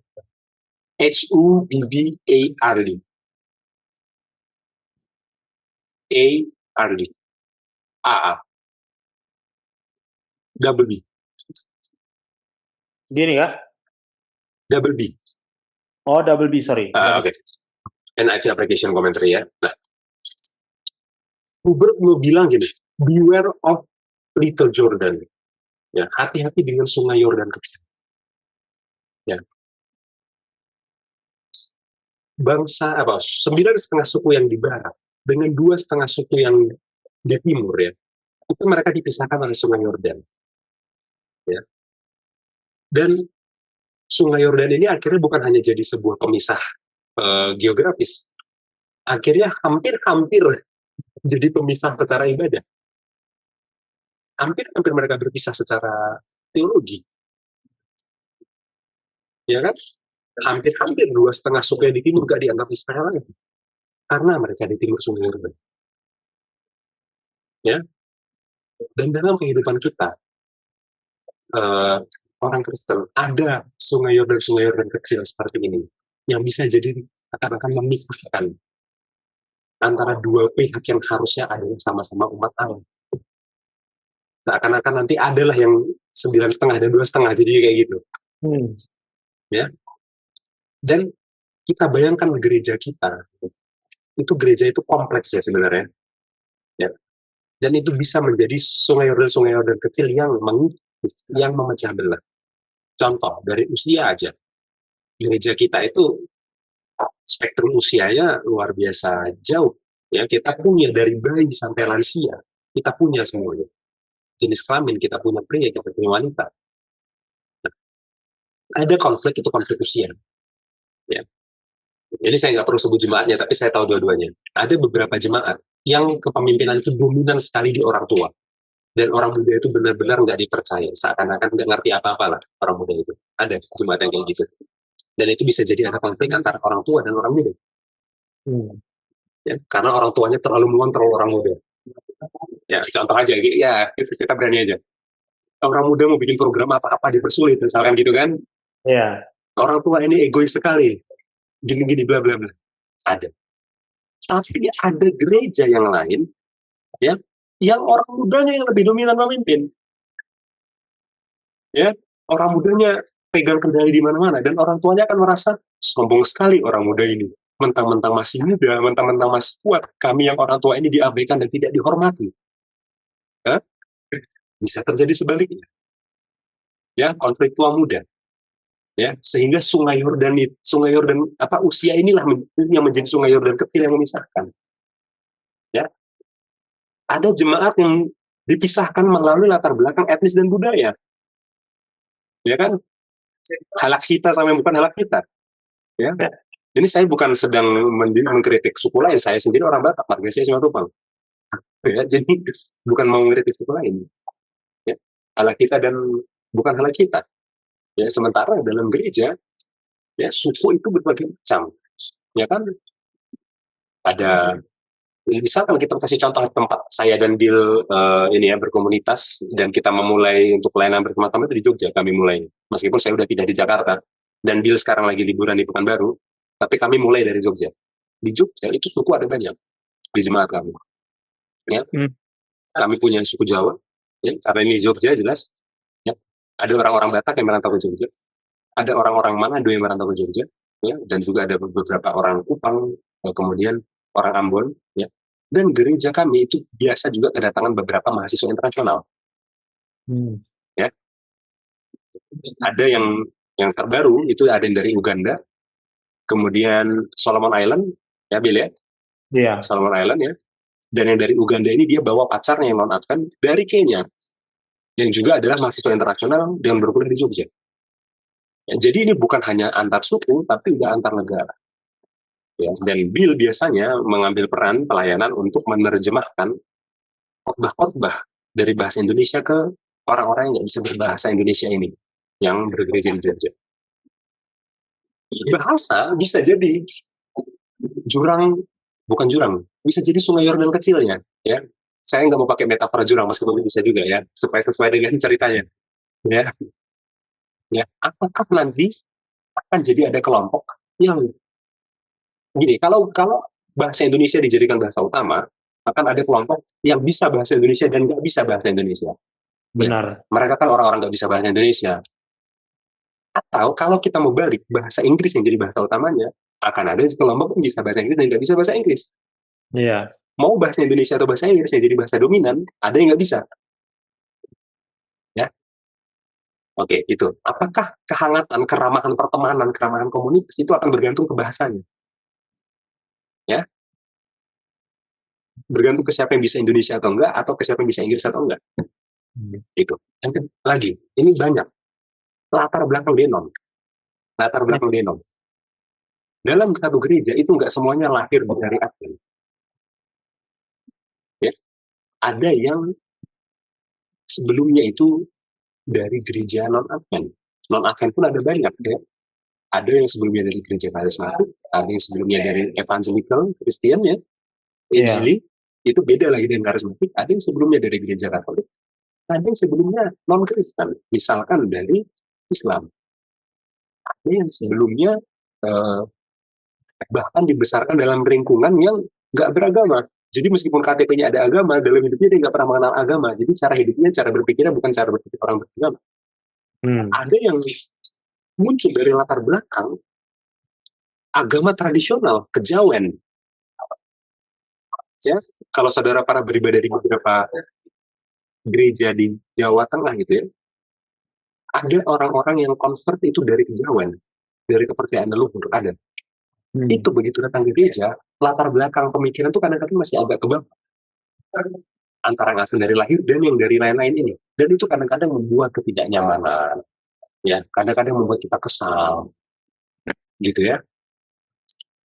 Dan ini latar belakangnya ini bisa berpengaruh ke pemikiran. Contoh, nanti dalam berjemaat itu nanti akan muncul orang-orang yang lebih pemikir, yang lebih intelektual. Ya, kerjanya Bible study, bahas doktrin dan lain sebagainya. Nanti muncul beberapa orang yang lebih mistis secara berpikirnya. Ya, begitu beragama dia bahasnya adalah ya ada orang kesurupan, ada orang kedukun. Dan jangan salah, di beberapa jemaat yang bukan di kota itu masih jadi tantangan loh. Iya. Ya kan, jemaat-jemaat yang kesurupan, jemaat-jemaat yang masih ngedukun, hal mistis itu masih jadi tantangan. Ini bisa jadi sungai Yordan kecil ini. Ya, yang belajar bisa jadi sombong. Ah, kita ini fokusnya belajar, bukan ngurusin dukun-dukunan kayak gitu. Udah nggak zaman. Ya, ya kan, apalagi kita kan cenderung sedikit merendahkan orang yang masih bergumul dalam hal seperti itu ya. Ya, Iya. dengan medsos sekarang juga kan cenderung merendahkan ya, dibilangnya SDM rendah atau apa, padahal itu mereka memang masih bergumul gitu loh. Jadi jangan gampang juga ngomong orang SDM rendah saudara gitu ya, itu sombong sekali loh. Ya, di satu sisi orang-orang yang fokus ke hal mistis ini akan bilang, wah mereka itu cuma teori saja, cuma doktrin saja, nggak langsung berhadapan dengan kuasa-kuasa kejahatan yang merasuki orang, yang begini yang begitu. Iya loh, mungkin mereka bisa Hmm. merasa begitu. Kesombongan bisa ada di dua belah pihak. Iya. Ini yang mau saya bilang. Jangan jangan kita bilang antara yang intelektual dan yang mistis yang sombong yang mana? Yang intelektual yang sombong. Enggak. Yang intelektual bisa sombong, yang mistis bisa sombong. Ya, itu mayor dan kecil. Ya, masih banyak ada orang yang lebih kontemplatif ya, dia banyak merenung ya. Begitu beragama yang dihasilkan adalah puisi. Puisi-puisi tentang kerohanian dia. Ya. Tapi ada yang lain yang dalam beragama dia skeptis, yang dihasilkan bukan puisi tapi keraguan. Memang kenapa? Memang kenapa? Kok begini? Kok begitu? Ya. Ada orang yang akan lebih ekspresif dalam bernyanyi nanti. Ada orang Iya, yang akan lebih kalem dalam bernyanyi. Apalagi kalau kita dapat convert dari kans itu. iya. Ya. Ada orang yang akan nanti sukanya program itu harus padat sampai kita nggak bisa ngapa-ngapain. Ada orang yang bukan nggak mau bikin program, tapi dia pengennya program itu jangan sampai padat sampai kita harusnya lebih santai. Itu bisa jadi jurang lagi. Bisa jadi sungai Yordan kecil. Ya, solusinya apa? Kalau ada sungai Yordan kecil ini, ya. Kalau ada kita dan ada mereka, ya. Solusinya apa? Atau mungkin gini, atau mungkin kita anggap ini hal-hal yang Biasa. biasa, ya. Iya. Ya itu kan memang biasa dalam jemaat, ya. Tapi lama-lama kita biarkan, ya. Sungai Yordan yang awalnya kecil jadi sungai Yordan yang banjir. Hmm. Awalnya kita anggap biasa, kita nggak sadar lama-lama jadi masalah. Kita sadarnya pas udah pecah masalahnya baru sadar. Hmm. Ya, waktu orang yang lebih aktif bikin program akhirnya mengkritik orang yang ini pemalas. Waktu orang yang santai mengkritik ini, kamu ini ya, bukannya hari Sabat beristirahat malah kerja. Awalnya kita anggap itu biasa aja. Nanti begitu udah sampai ke tensinya baru kita tahu. Ya, artinya gini, pelajaran dari Yosua 22 itu membuat kita belajar. Beberapa sungai dan kecil itu jangan dianggap remeh. Jangan tunggu banjir. Jangan tunggu banjir. Ya, kuncinya adalah pemahaman antar aliran di berbagai seberang itu harus diciptakan. Komunikasi saling percaya antar berbagai aliran di seberang itu harus diciptakan. Dan percakapannya harus berkelanjutan, nggak jelas sekali percakapan doang. Ya, ini ya. Dan dalam berbicara ya, ada beberapa hal yang bisa jadi tips dalam berbicara dari pelajaran tadi. Kalau ada hal yang bagi kita seakan-akan kok nggak pas ya, kok kayak nggak cocok ya, itu jangan tahan dulu sampai meledak, ya, jangan sampai meledak ya, sampaikan aja, ngomongin ya. Tentunya harus diperhatikan memang waktu dan situasi yang tepat, tapi jangan punya niat untuk ya udah tahan-tahan aja, jangan. Ya. Meskipun kita mengapresiasi tadi 2,5 suku yang di timur, tapi 2,5 suku yang di timur ada salahnya loh. Iya. Apa Bill? Mereka nggak kasih tahu. Iya. Harusnya mereka bilang, guys, waktu aku mau balik, aku akan bangun itu dulu ya. Nanti jangan ini ya. Mungkin kalau mereka ngomong nggak ada masalah. Itu dia. Dan langsung dari awal dijelaskan tujuan kami bangun untuk ini, fungsinya untuk ini. Kami nggak akan bikin korban di sini kok. Ini cuma untuk teknika, supaya kami bisa ingat kalau kami ini terpisah dari kalian yang barat. Gitu doang. Tinggal diomongin dari awal. Udah selesai.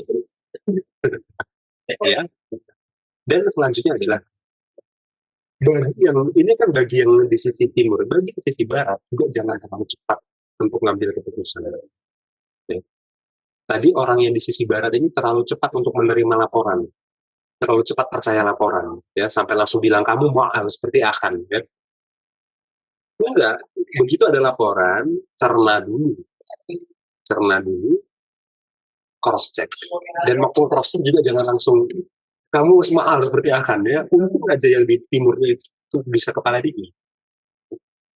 Harusnya barat ngomong, kami dengar kamu gini, kira-kira apa ya latar belakangnya pembangunan ini gini, jangan langsung kamu mahal seperti akan, waduh, ya, gitu, ya. Dan ini sangat penting untuk kita terapkan ya. Ya, ini memang sulit ya, dan konflik-konflik seperti ini terjadi, ya. Ya, silakan bilang tanggapannya. Iya. Ya, saya setuju ya, kompleks. Tapi pelajaran ini menurut saya sangat relatable. Sangat relatable. Maksudnya, sungai-sungai Yordannya kompleks, tapi kelihatan dengan jelas. Jadi waktu kita baca tulisan ini sangat relatable. Gitu ya. Ya ini cerita sedikit ya, karena tadi Mas Hansen ada ngomong. Mungkin karena kita lumayan senior kan. Karena kalau di senior maksudnya gini, karena di Jogja itu kan anak mudanya kebanyakan mahasiswa. Saya dan Mas Hansen ini kan udah lulus, terutama saya yang masih tinggal di Jogja. Mas Hansen adik-adiknya masih di Jogja, jadi sering berkunjung. Tapi kan orang lama, jadi mereka tahu gitu kan. Tapi Iya, maksudnya mungkin karena kita senior, jadi kita bisa melihat lebih lebih ini ya, kayak kayak lebih lebih jelas gitu lah. Kayak dulu beberapa tahun yang lalu kayak pergumulannya itu adalah ya gimana ya merangkul maba misalnya mahasiswa baru atau kayak itu pergumulan selalu lah setiap tahun gitu kan. Atau iya, kayak gimana ya cara buat mereka aktif, buat mereka ada sekolah sahabat. Udah mulai rajin banget sekarang anak-anak belajar sekolah sahabat kayak gitu. Tapi sekarang tambah gimana ya cara translate ke orang ini? hmm, iya, Gimana ya cara jelasinnya? Terus jadi kayak gimana ya buat mereka akhirnya bergabung dengan kelompok ini dan ini aku kebetulan lagi liburan di Pekanbaru. Tapi puji Tuhan, kalau nggak salah sahabat depan international students tuh mau nyanyian. Mereka kayaknya mereka iya, kemarin kan. iya, iya, Nah, jadi kayak itu, wah, Sungai Yordan kecilnya mulai lama mulai mulai ini nih, iya, mulai nggak ada gitu loh, mulai kita gerus gitu kan. Maksudnya itu, jadi kayak makin lama tuh makin bertambah gitu loh. Jadi kayak dulu tuh gimana ya caranya supaya buat mereka nggak ada gap terus kayak ya sedapat mungkin lah. Terus mereka sering Bible study. Sekarang yang international student datang sekolah sahabat tepat waktu gitu kan. Walaupun ada yang telat tapi nggak apa-apa. Makin lama makin tepat waktu. Terus sekarang udah bisa lagu spesial dan mereka lagu spesialnya nggak sesama international student lagi. iya, Baru sama yang lokal, lokal iya, gitu kan. Nah, jadi kayak gitu loh. Itu yang aku rasakan kayak, oh, sekarang tantangannya lebih. Nah, aku nggak tahu nih. Kita nggak pernah tahu tantangan selanjutnya apa gitu kan. Mungkin karena kita masih muda, jadi tantangannya itu. Dan saya rasa orang-orang yang lebih tua, tantangannya lebih besar lagi. Atau lebih kompleks lagi gitu kan. Yang udah berkeluarga bahkan. Nanti adalah masalah sama anaknya. Anaknya ini pukul anaknya itu. Gitu kan. Nah, nanti iya, lah. Terus belum lagi choir gitu kan. Belum lagi ini apa namanya buat lagu pujian terus ada yang sakit hati nggak karena nggak latihan nggak diikut sertakan ya ini imajinasi saya aja ya tapi maksudnya ya hal kayak gitu kan jadi belajar ini ya menurut saya ya kuncinya dari pelajaran ini adalah kita kita jangan selain tadi jangan tunggu sampai meledak maksudnya gini jangan karena ayatnya bilang jawaban yang lemah lembut jadi kita lakukan apa aja apa yang kita mau nanti kalau udah terjadi baru kasih jawaban yang lemah lembut enggak iya, gitu loh maksudnya kita harus punya sense pengertian juga kayak kalau gue buat ini kira-kira orang gimana ya kalau gini sama kayak tadi kan masalah makanya aku lebih condong ke kalau dua setengah suku ini ngomong ini nggak ada masalahnya jadi nggak harus tunggu jawaban yang lemah lembut kan sebenarnya jadi mereka iya, mereka bisa antisipasi dulu gitu bahkan sebelum konflik ini dimulai gitu masuk pada dalam gereja sebelum kita melakukan sesuatu atau berkata sesuatu atau kayak ngapain kita mikir dulu kira-kira orang ini dia bisa terima jokes yang kayak gini nggak ya misalnya gitu kan kira hmm, ini ada orang yang akan sakit hati nggak ya oh sebelum gua ini mungkin aku harus bilang gini dulu ya informasikan dulu ya iya, ya kan jadi kayak lebih ke preemptif sih dibandingkan preventif, ya preventif sorry dibandingkan responsif gitu kan walaupun dua-duanya bagus ya kita lihat di sini handle very well gitu ya di yang bagian ini tapi kan sebenarnya nggak perlu ada handle very well kan nah, harusnya no conflict at all gitu kan bisa dibilang hmm, jadi itu sih dan itu menurut saya yang sulitnya ya kayak berlaku seolah-olah aware terhadap kalau kita tuh dilihat orang lain dan akhirnya kita jadi sensitif gitu. Oh kalau saya buat ini kira-kira ada yang tersinggung nggak ya? Ini nggak ya? Oh, aku harus kasih tahu ini. Nah dan itu susah kan karena itu melawan ego. Maunya kan iya, kayak buat aja lah nanti kalau ada masalah baru klarifikasi atau apa gitu. Mungkin itu sih Mas Yansen.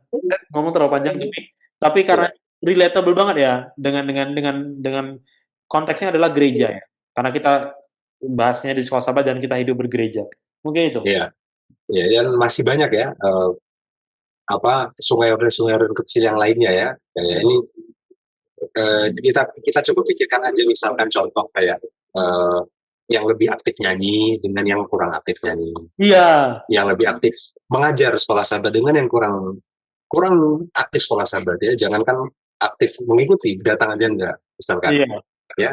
Yang akhirnya yang lebih aktif ini jadi semacam circle intinya, iya, ya kan?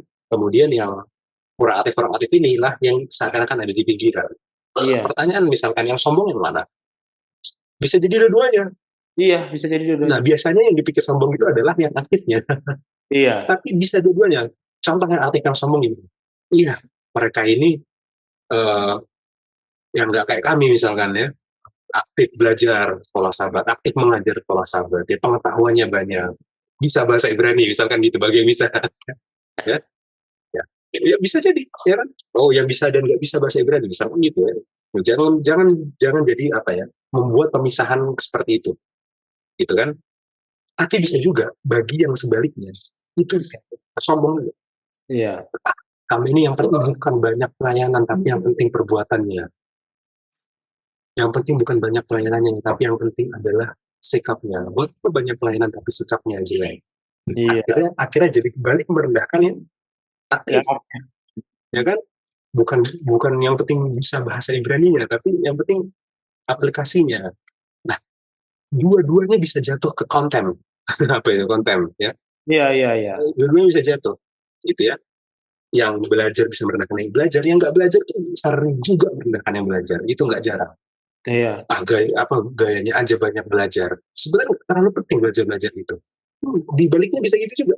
iya, Dan di sini bisa bilang, Mbak itulah namanya ya, kurang belajar, makanya nggak tahu apa-apa. Buat apa lagi ketua gereja kalau nggak tahu apa? Dua-duanya bisa. Itu. Ada yang lebih sensitif lagi, yang saya sengaja nggak sebutkan, tapi saudara tahu apa? iya, Ya, pemisahan kelas terbesar di dunia ini. iya, Satu hal itu. Ya, iya. yang kata kita itu akar kejahatan. Ya, saudara tahu itu apa? Saya nggak sebutkan. Dan saya nggak kasih contohnya, itu terlalu sensitif. Iya, itu terlalu sensitif. Iya. Ada lagi, Bil? Iya, ya saya rasa kalau kita mau sebutkan banyak sekali ya, dan itu menjadi PR ya. Itu menjadi PR Mm-mm. kita. Mungkin itu kalau dari saya Mas Hansen. Iya. Kutipan ada? Enggak, sudah cukup. Ya, ini sudah selesai ya. Ya. Kita rangkum ya. Oke, yang pertama, Yosua 22 ayat 1-8. Dan di situ Yosua memuji ya, dua setengah suku yang di sebelah timur ini ya, karena mereka menepati janji mereka. Mereka membantu 9,5 suku yang di barat untuk menaklukkan mereka. Mereka mau tinggalkan anak istrinya demi mewujudkan itu. Mereka menurut pada perintah Musa, menurut pada perintah Yosua, setia pada Tuhan. Ya, ya itu intinya sebenarnya. Ya, latar belakangnya ya. Lalu ayat 2, ya masalahnya itu terjadi waktu mereka bangun eh, mesbahnya. Ya. Dan dikatakan mesbah yang besar. Ya. Menimbulkan kecurigaan di suku-suku yang sebelah barat, 9,5 suku sebelah barat. Apa tujuannya bangun mesbah? Mau ngapain? Apakah ini untuk tujuan baik? Bisa jadi. Tapi gimana kalau ini untuk tujuan buruk? Gimana kalau mereka mau bikin penyembahan berhala di sana? Gimana kalau mereka mau bikin bed suci kandungan? Gimana kalau gini? Gimana kalau gitu? Ya, itu konfliknya. Itu ayat 9 sampai 12 ya. Nomor 2 ya. Oke. Lalu poin nomor 3, eh, di nomor 3 itu ayat 13 sampai 15 ya. Di situ akhirnya 9,5 suku yang di barat mengirim utusan ya, yang dipimpin oleh Phineas anak Eleazar. Ya, yang mana Eleazar imam sehingga Phineas ini adalah calon imam. Ya. Dan itu terjadi benar-benar di pasal 24 waktu Eleazar meninggal ya. Phineas yang jadi imam nanti menggantikan imam besar ya. Ya, intinya 9,5 yang di barat menuntut jawaban, menuntut klarifikasi. Kenapa kalian bikin seperti itu? Ya. Apa kalian nggak nggak ingat dosa penyembahan berhala di Baal Peor? Bilangan 25. Ya. Janganlah melakukan dosa yang sama seperti di Baal Peor. Penyembahan berhala seperti bilangan 25. Satu. Apa kalian nggak ingat dosanya Achan? Janganlah melakukan dosa seperti dosanya Achan. Coba ingat waktu Achan berdosa, yang berdosa satu, yang kena satu bangsa. Kalau kalian berdosa, meskipun cuma 2,5 suku, yang kena semuanya nanti. Ya, ini yang dilakukan oleh 9,5 suku ya, mengirim delegasi yang dipimpin oleh Phineas ya. Oke, lanjut nomor 4, ayat 16 sampai 20. Sore itu berarti 13 sampai 20 itu berarti, Bin. Yang ini. Iya, 13 sampai 20. Ya. Nah, berarti ayat 21 sampai 29. Ya. Disitulah inti ceritanya ya. Jawaban apa yang diberikan oleh 2,5 suku. Ya. Intinya 2,5 suku bilang, kami masih menyembah Tuhan yang sama. Tuhan yang mengetahui hati kami, jadi kami nggak akan bisa sembunyikan pelanggaran kami. Kamu mau belajar seperti apapun Tuhan pasti tahu. Dan kalau memang kami benar-benar melanggar, Tuhan pasti hukum.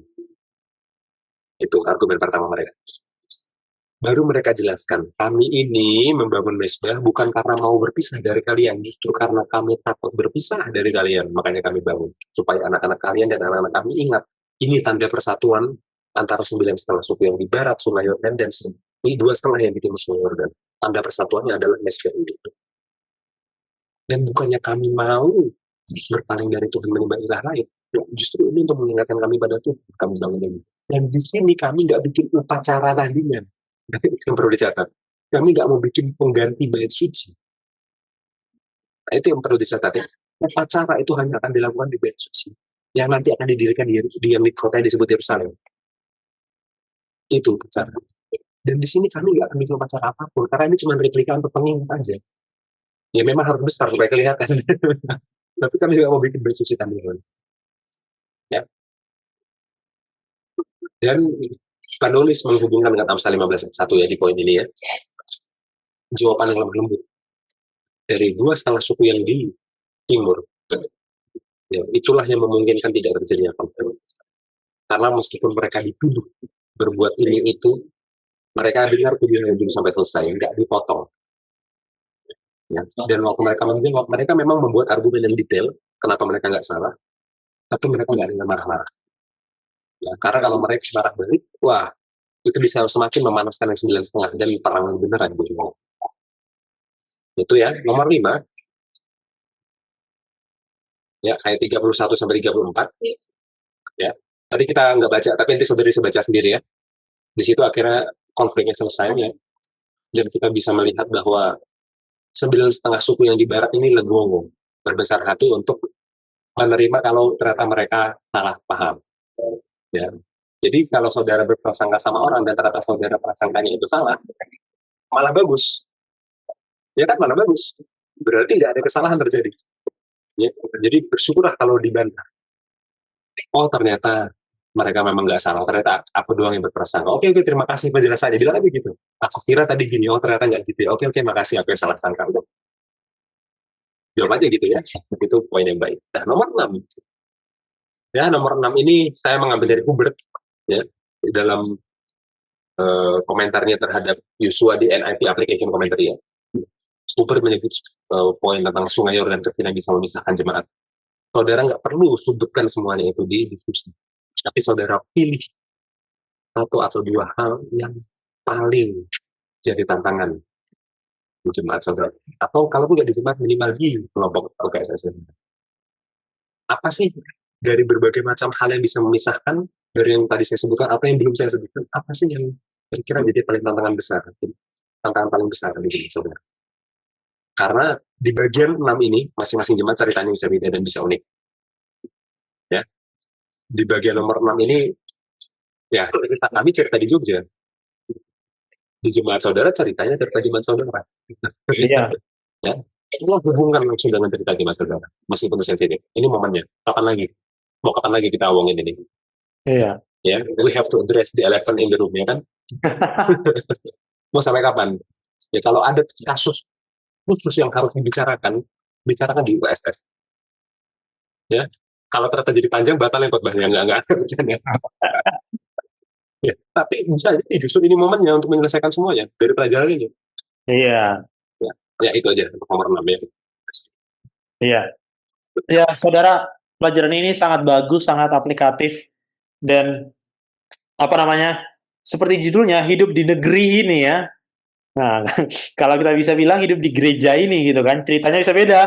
Tapi bisa jadi inti permasalahannya adalah sama ya, kurang komunikasi, kurang saling pengertian, jawaban yang lemah lembut, gitu kan, berprasangka buruk. Jadi itu menjadi tantangan kita secara personal, individu atau bahkan antar kelompok gitu ya.